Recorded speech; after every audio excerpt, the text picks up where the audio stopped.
What I'm trying to do here is I'm putting in a door, but it's gonna be a concealed hinge door. I'm gonna free hand it with this. So we're gonna do a 1 inch on top and 1 inch on the bottom, and then fill in the middle and see how that goes. I decided that it would be 6 inches down. So I made 2 holes that are 1/4 inch depth. This is how it's coming. I made 2 holes 1 inch, and then it's gonna drop off at the 3/4 inch. So I went 1/4 up from my last one, and this one's gonna go deeper. The next tool will be this one to get rid of that, and then connect these inner ones, and we'll see how that works.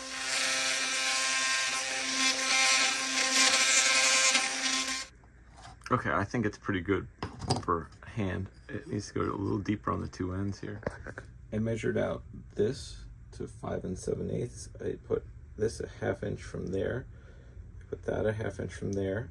I put this 1/4 inch past, so that's 3/4 inch. And so I'm going to drill a hole here, and I'm going to drill a hole here, and that's going to make my hinge hole for now. On this one, we did the 4 holes right here, and now we're going to connect it using the multi-tool right down there. Okay, although I feared this, I did it manually. We're not quite done building our door jamb yet, but it works. It has a perfect gap at the top. It's adjustable. It opens all the way, flat with the door. Perfect.